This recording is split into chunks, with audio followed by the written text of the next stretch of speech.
عن عمر بن الخطاب رضی اللہ عنہ، مروی ہے عن سے پہلے جان لیجئے روے یا محذوف ہے، فعل ماضی مجہول، روایت کیا گیا عمر بن الخطاب رضی اللہ تعالی عنہ سے، قال انہوں نے یہ فرمایا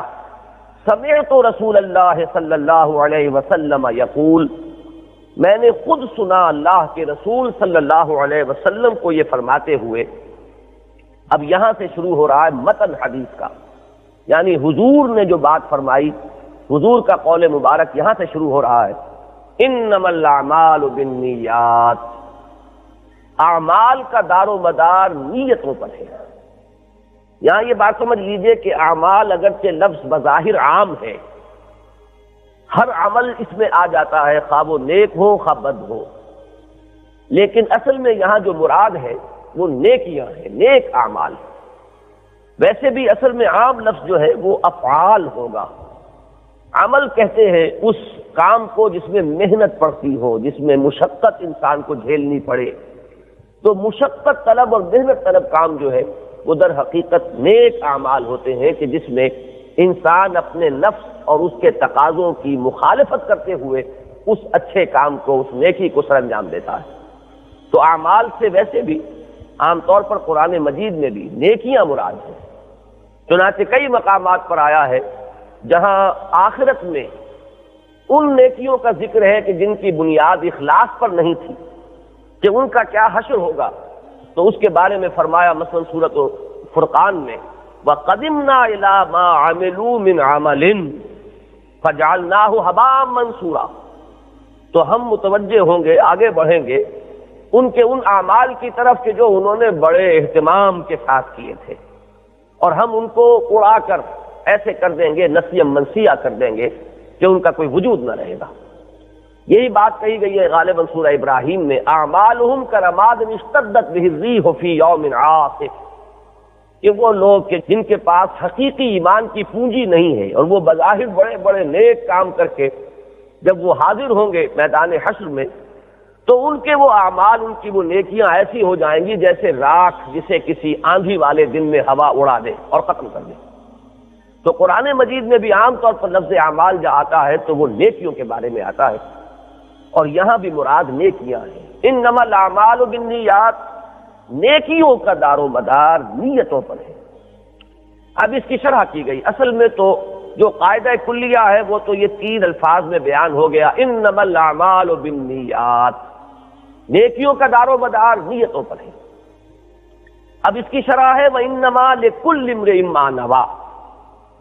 ہر شخص کو وہی کچھ ملے گا جس کی اس نے نیت کی تھی۔ یہ اسی مفہوم کو ادا کیا گیا، اور پھر اب ایک مثال سے اس کی وضاحت کی گئی مزید، فمن كانت ہجرته الى اللہ ورسولہ فہجرته الى اللہ ورسولہ۔ یہ موضوع ہمارے مطالعہ قرآن حکیم کے منتخب نصاب میں درس نمبر 2 میں تفصیل کے ساتھ زیر بحث آتا ہے کہ ایک تو نیکیوں کی ظاہری صورتیں ہیں، وہ اپنے ظاہر کے اعتبار سے نیک اعمال نظر آتے ہیں، ایک ہے وہ روح کہ جو اس نیکی کے اندر اس عمل میں جاری و ساری ہوتی ہے، وہ اس کا موٹیو کیا ہے، اس کا جذبہ محرکہ کیا ہے، اس کا اصل مقصد کیا ہے، وہ کس غرض سے نیکی کی جا رہی ہے، اور اسی کو ہم کہیں گے مذہبی اصطلاح میں تو یہ کہ اس کی نیت کیا ہے، اور سارا دار و مدار جو ہے اس جذبہ محرکہ پر ہے۔ بظاہر ایک کام بڑا نیکی کا کام ہے، لیکن یہ کہ اس کی پشت پر اصل میں ریاکاری کا جذبہ کار فرما ہے، اپنی شہرت حاصل کرنے کا جذبہ کار فرما ہے، تو وہ نیکی اگرچہ صورتاً شکل کے اعتبار سے، ظاہر کے اعتبار سے نیکی ہے، وہ حقیقتاً نیکی نہیں ہوگی۔ تو یہاں پر وہی بات فرمائی جا رہی ہے کہ نیکیوں کے جو بہت ہی اعلیٰ مدارج اور مراتب ہیں، ایک حدیث میں آیا ہے کہ حضور نے 3 اعمال کو اس درجے اعلیٰ قرار دیا ہے، اتنا بلند قرار دیا ہے کہ ان اعمال سے انسان کی سابقہ زندگی کے تمام گناہ جو ہیں معاف ہو جاتے ہیں۔ ایک عمل تو یہ ہے کہ کوئی شخص کفر کو چھوڑ کر اسلام میں آئے، ظاہر بات ہے، یہ بالکل منطقی بات ہے کہ جو شخص آج اسلام لا رہا ہے تو اس کی سابقہ زندگی جو حالت کفر میں گزری ہے، اس میں جو کچھ اس نے عمل کیے ہیں وہ سب حساب جو ہے اس کا ختم ہو جائے گا، وہ تو کلین سلیٹ سے آج شروع کرے گا، اس لیے کہ وہ اس کفر کے حالت میں جو گناہ اس سے سرزد ہوئے، اسلام لانا اس کا جو ہے وہ ان سب کا کفارہ بن گیا۔ دوسرا عمل جو ہے یہ ہجرت ہے کہ کوئی شخص صرف اللہ اور اس کے رسول کے لیے اور دین کے لیے اپنے وطن کو خیر بات کہہ دے، گھر بار چھوڑ دے، اگرچہ وطن سے فطری طور پر محبت ہوتی ہے، وہاں لواحقین ہیں، اعزاء و اقارب ہیں، پھر یہ کہ بزرگوں کی قبریں وہاں ہیں، وہاں ان کی خاک ہے، ان سے انسان کی ایک طبعی اور فطری محبت ہوتی ہے، تو اگر اس کو انسان چھوڑ رہا ہے اور وطن کو خیر بات کہہ کے ایک بالکل نئے شہر نئے ملک کی طرف جا رہا ہے، کچھ پتہ نہیں چلتا کہ وہاں کیا حالات پیش آنے والے ہیں، اجنبی ماحول ہے کہ جس میں اب وہ اس کو سابقہ پیش آنے والا ہے، تو جو شخص اتنا بڑا عمل کرے اس کی بھی سابقہ زندگی کے تمام گناہوں کا یہ عمل کفارہ بن جاتا ہے۔ تیسرا حضور نے فرمایا کہ حج مبرور، وہ حج جو خالص ہو، خالصتاً اللہ کی رضا کے لیے کیا گیا ہو، پھر یہ کہ اس میں صرف حلال کمائی استعمال ہوئی ہو، حرام کی کمائی سے کیا ہوا حج نہیں۔ جو حج اللہ کے ہاں مقبول ہو جائے، حج مبرور، اس کا بھی اتنا اونچا مقام ہے، اتنا اونچا درجہ ہے کہ وہ بھی سابقہ زندگی کے تمام گناہوں کی معافی کا ذریعہ بن جاتا ہے۔ تو یہاں حضور نے ان 3 اعمال میں سے ایک عمل کو بطور مثال لیا کہ ایک تو اس عمل کا ظاہر ہے، ایک شخص ایک شہر کو چھوڑ کر یا ایک ملک کو چھوڑ کر ایک دوسرے شہر یا دوسرے ملک میں آ گیا۔ مثلا یہ کہ ہجرت مدینہ کو اگر سامنے رکھیں، اور ہجرت کے لفظ سے زیادہ معروف تو وہی ہجرت مدینہ ہے، اگرچہ پہلی ہجرت حبشہ ہوئی تھی، لیکن جب مجرد لفظ ہجرت بولا جائے گا تو اس سے مراد جو ہے وہ ہجرت مدینہ شمار ہو۔ تو جو شخص مکے کو خیر بات کہہ رہا ہے اور وہ ترک وطن کر کے مدینے آ گیا ہے، وہ مہاجر ہے، اس نے ہجرت کی ہے، لیکن یہ در حقیقت ایک راز ہے اس کے اور اللہ کے مابین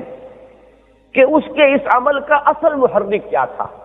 اس کا جذبہ محرکہ کیا تھا، اصل موٹیو کیا تھا، اصل سبب کیا تھا۔ مثلا ایک تو وہ شخص ہو سکتا ہے کہ کوئی اور سبب اس ہجرت کا نہ ہو، کوئی اور سبب اس نقل مکانی کا نہ ہو سوائے اس کے کہ اللہ کا حکم ہے، اللہ کے رسول کی ہدایت ہے، اور یہ کہ دین کے لیے اور دین کی سربلندی کے لیے اب ہمیں ایک مرکز پر جمع ہونے کے لیے کہا گیا ہے، تو یہ صرف اس ارادے سے کہ دین سربلند ہو، لِتَكُونَ كَلِمَةُ اللَّهِ هِيَ الْعُلْيَا، تاکہ اللہ کا کلمہ ہی سب سے سربلند ہو جائے، وہ ہجرت کر رہا ہے۔ تو حضور نے فرمایا فَمَنْ كَانَتْ هِجْرَتُهُ إِلَى اللَّهِ وَرَسُولِهِ فَهِجْرَتُهُ إِلَى اللَّهِ وَرَسُولِهِ، جس شخص نے تو ہجرت کی ہے اللہ اس کے رسول کی طرف اور خالصتاً اللہ اس کے رسول کے لیے، اس کی ہجرت تو اللہ اور اس کے رسول ہی کے حساب میں شمار ہوگی۔ وَمَنْ كَانَتْ هِجْرَتُهُ لِلدُّنْيَا، یہ اس حدیث کے متن میں کچھ اختلاف ملتا ہے مختلف روایات میں، یہاں لے دنیا ہے، بعض میں الا دنیا ہے، تو جس شخص کی ہجرت ہو دنیا کے لیے یا دنیا کی طرف، یصیبھا کہ وہ اس کو پالے، اس کو حاصل کر لے، اب امراتن یا کسی خاتون کے لیے، ینکحھا یہاں لفظ ہے اور بعض روایات میں یتزوجھا ہے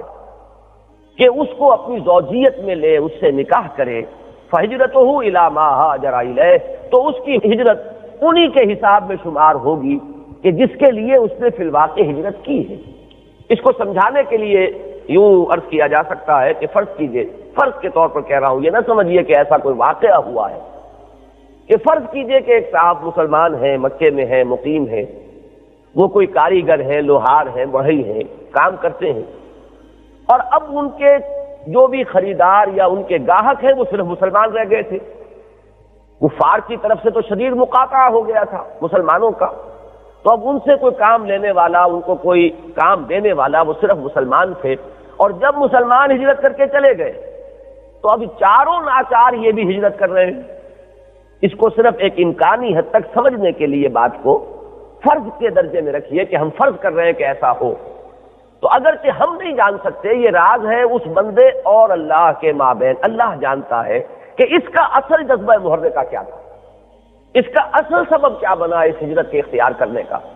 تو اگر یہ سبب بنا ہے تو اللہ تعالیٰ کے لیے وہ ہجرت شمار نہیں ہوگی۔ علم خداوندی میں یہ ہجرت ہے طلب دنیا کے لیے، طلب معاش کے لیے، یہ دین کے لیے ہجرت نہیں ہے۔ اس نے روزی کمانے کے لیے ہجرت کی ہے۔ اسی طریقے سے ایک شخص وہ کسی خاتون سے نکاح کا خواہش مند تھا، فرض کیجئے، اور وہ خاتون ہجرت کر کے چلی گئی ہے، اب ان کی محبت میں، ان کے عشق میں، ان سے نکاح کرنے کے لیے وہ صاحب بھی اگر ہجرت کر رہے ہوں تو ان کا بھی جو اصل جذبہ محرکہ ہے وہ اللہ کے علم میں ہے۔ یہ ذہن میں رکھیے کہ نیتوں کا معاملہ ایسا ہے کہ ہم کسی کی نیت پر کوئی حکم نہیں لگا سکتے۔ میں آپ کی نیت کے بارے میں کوئی حکم نہیں لگا سکتا، آپ میری نیت کے بارے میں کوئی حکم نہیں لگا سکتے،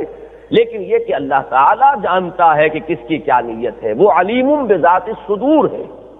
وہ جانتا ہے کہ اصل نیت کیا تھی، اصل محرک عمل کیا تھا۔ تو اللہ تعالیٰ کے ہاں جب اعمال پیش ہوں گے تو وہ اعمال جج کیے جائیں گے نیتوں کے اعتبار سے،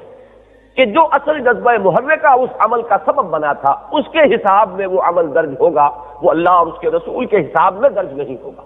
یہ ہے وہ بات کہ جو اس حدیث میں بیان کی گئی کہ انما الاعمال بالنیات وانما لکل امرئ ما نوى فمن كانت هجرته الى الله ورسوله فهجرته الى الله ورسوله ومن كانت هجرته للدنيا يصيبها او امرأة ينكحها فهجرته الى ما هاجر اليه۔ اس کی ایک شرح جو ہے واقعاتی انداز میں ایک اور حدیث میں آئی ہے، وہ میں آپ کو تفصیل میں جانے کی ضرورت نہیں ہے، صرف اس کا متن اور ترجمہ سنا دیتا ہوں کہ کس طرح قیامت کے دن یہ معاملات طے ہوں گے۔ یہ روایت جو ہے اس کو امام مسلم لائے ہیں اپنی صحیح میں، اور اس کے راوی ہیں حضرت ابو ہریرہ رضی اللہ تعالی عنہ۔ عن ابی ہریرہ قال قال رسول اللہ صلی اللہ علیہ وسلم، حضرت ابو ہریرہ سے مروی ہے، وہ فرماتے ہیں کہ نبی اکرم صلی اللہ علیہ وسلم نے ارشاد فرمایا، ان اول الناس یقضى علیہ یوم القیامت رجل استشہد فأتي به فعرفه نعمته فعرفها فقال فما عملت فيها۔ پہلا شخص جس کے بارے میں کہ اللہ تعالیٰ کی عدالت میں قیامت کے دن فیصلہ کیا جائے گا، وہ ایک ایسا شخص ہوگا جو دنیا میں اللہ کی راہ میں جنگ کرتا ہوا قتل ہوا اور دنیا میں شہید سمجھا جا رہا تھا، تو اس کو لایا جائے گا، حاضر کیا جائے گا، أتي به مجہول کا صیغہ ہے، اس کو لا کر حاضر کیا جائے گا کٹہرے میں، تو اللہ تعالیٰ جو نعمتیں اللہ نے اسے عطا فرمائی تھی وہ جتلائے گا، گنوائے گا، اور وہ شخص بھی پہچان لے گا کہ ہاں پروردگار تو نے مجھے یہ نعمتیں عطا فرمائی، تو نے مجھے صحت دی، طاقت دی، قوت دی۔ تو اب اللہ تعالیٰ سوال فرمائیں گے فما عملت فیہا، تو میں نے جو نعمتیں تمہیں دی تھی تم نے اس میں کیا عمل کیا؟ قالا، وہ شخص کہے گا قاتلت فیکا، اے اللہ میں نے تیری راہ میں قتال کیا، جنگ کی، حتی استشہدت، یہاں تک کہ میں شہید کر دیا گیا۔ قال کذبت، اللہ تعالیٰ فرمائے گا تو نے جھوٹ بولا، ولکنک قاتلت لأن یقال جریء، تو نے جنگ کی تھی اس لیے کہ کہا جائے کہ یہ بڑا جری شخص ہے، بڑا بہادر ہے، بڑا شہسوار ہے، بڑا طاقتور ہے۔ فقد قیل، وہ کہا جا چکا، دنیا میں تمہاری شجاعت کے ڈنکے بج چکے، تمہاری تعریفیں ہو چکی۔ ثم امر به فصحب على وجهه حتى القي في النار، پھر اللہ تعالیٰ کی جانب سے اس کے بارے میں حکم ہوگا اور وہ اوندے منہ کے بل گھسیٹتا ہوا اس کو جہنم میں جھونک دیا جائے گا۔ ورجل، ایک دوسرا شخص، تعلم العلم وعلمه، جس نے بہت علم حاصل کیا اور اس علم کو پھیلایا، لوگوں تک منتقل کیا۔ وقرأ القرآن، اور وہ بڑا قرآن کا قاری تھا، قرآن پڑھتا تھا۔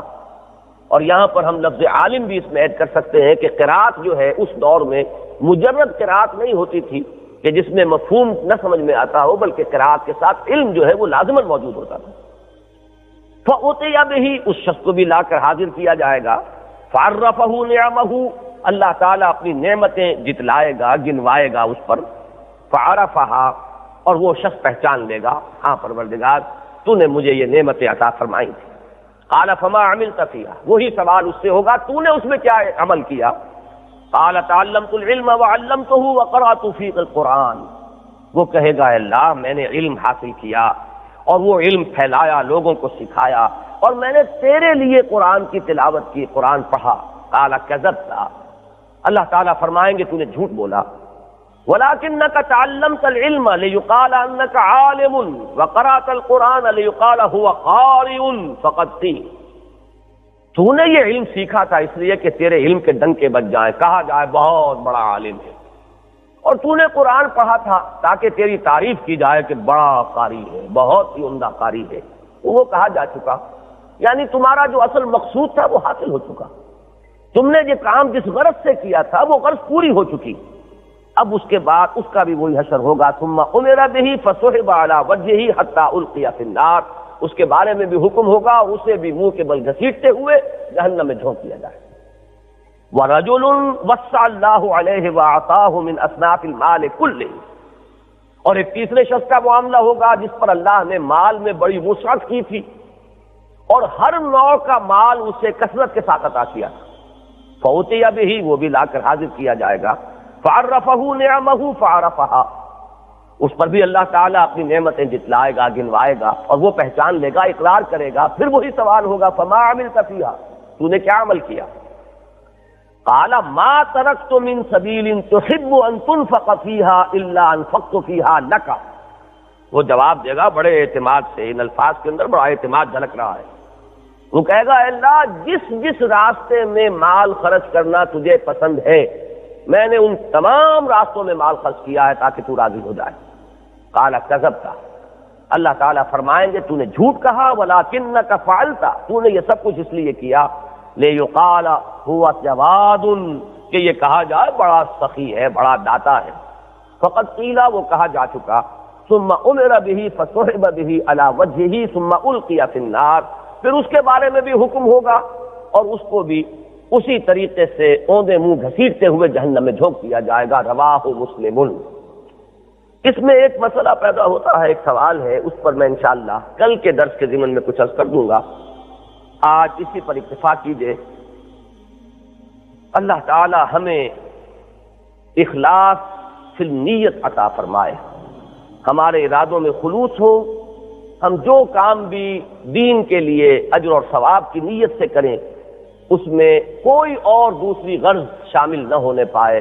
کوئی حصول شہرت، کوئی تعریف، کوئی بھی دوسری چیز جو ہے، کوئی منفعت دنیاوی ہمارے اس مقصد میں شامل نہ ہونے پائے۔ آمین یا رب العالمین۔